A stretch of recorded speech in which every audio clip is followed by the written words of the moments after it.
Assalamualaikum warahmatullahi wabarakatuh. Perkenalkan nama saya Lutfia Putri Jasandra, NIM 20233047 dari Prodi D3 Manajemen Pajak Fakultas Ekonomi Universitas Negeri Padang. Pembahasan kali ini berkaitan dengan salah satu bahasan yang dibahas pada pertemuan 14 mata kuliah perencanaan pajak, yaitu pemilihan metode persediaan.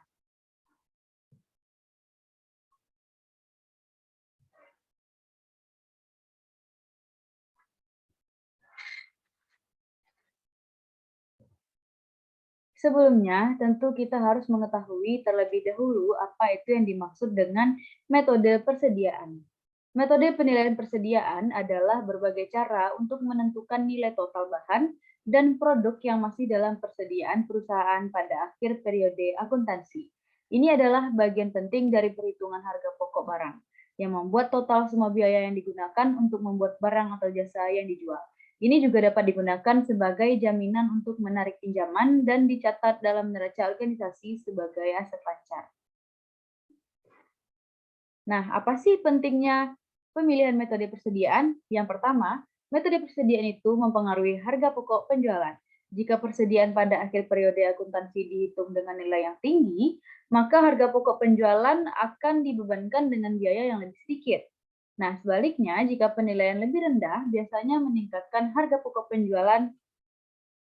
Selanjutnya, yang kedua, pentingnya metode persediaan, yaitu mempengaruhi jumlah pajak penghasilan.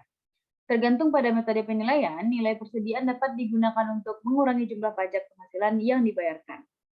Yang ketiga, dapat mengubah laporan laba rugi.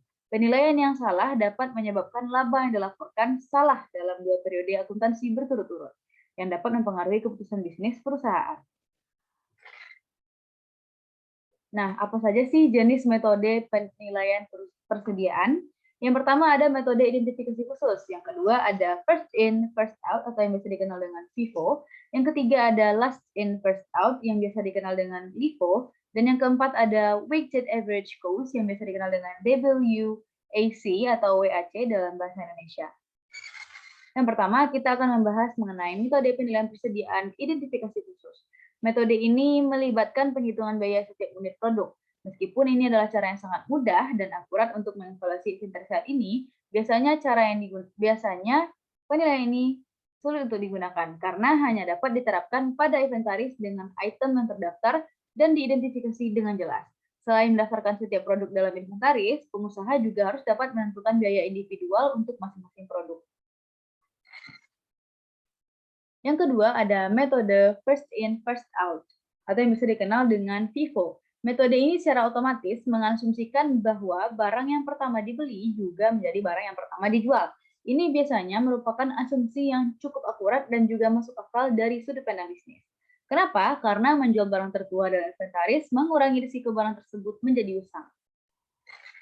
Yang ketiga ada metode last in, first out, atau yang bisa dikenal dengan LIFO. Metode ini secara otomatis mengasumsikan bahwa item terakhir dalam inventaris yang dibeli adalah yang pertama dijual. Ini jarang digunakan dalam praktik perusahaan, karena perusahaan yang menggunakannya akan memiliki risiko besar hanya menjual produk yang paling baru atau diproduksi dan produk lama mereka menjadi usang sehingga tidak dapat dijual lagi. Yang keempat ada weighted average cost atau WAC. Metode ini terdiri dari membebankan biaya produksi rata-rata untuk semua produk persediaan. Rata-rata ini ditentukan dengan membagi harga pokok barang yang saat ini tersedia untuk dijual dengan beberapa banyak dari mereka yang ada dalam persediaan, menghasilkan biaya rata-rata per unit. Nilai yang dihasilkan biasanya merupakan rata-rata antara produk terlama dan terbaru yang dibeli dan ditempatkan dalam persediaan. Nah, bagaimana sih cara memilih metode penilaian persediaan yang benar?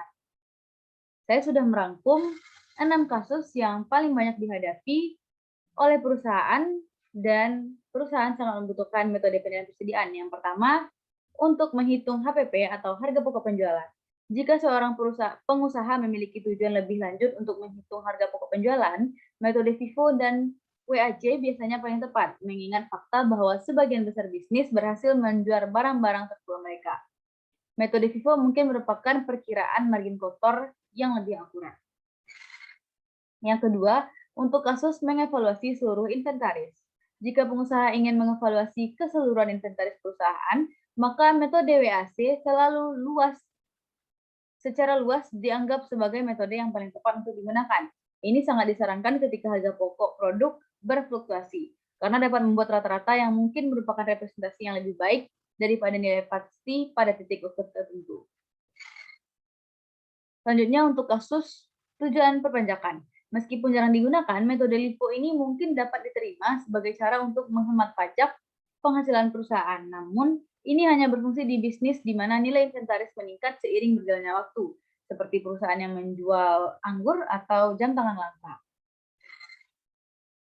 Selanjutnya untuk barang yang cepat rusak. Jika perusahaan memproduksi barang cepat rusak, metode FIFO mungkin paling tepat karena mengutamakan penjualan produk lama. Dan untuk perusahaan yang hanya membuat satu produk, maka metode WAC dapat menjadi cara yang cepat dan cukup akurat untuk menilai inventaris. Dan yang terakhir, untuk kasus item persediaan besar, metode identifikasi khusus biasanya merupakan pilihan yang terbaik saat menangani item inventaris besar, seperti mobil. Saya rasa dengan penjelasan dan penampilan PowerPoint saya ini dapat diambil kesimpulan bahwa manajemen persediaan dalam sebuah bisnis adalah hal penting, terutama jika bisnis membuat atau menjual suatu produk. Saya yakin apa yang saya sampaikan pada kesempatan ini dapat bermanfaat bagi kita semua. Saya Lutfi Putri Sandra. Assalamualaikum warahmatullahi wabarakatuh.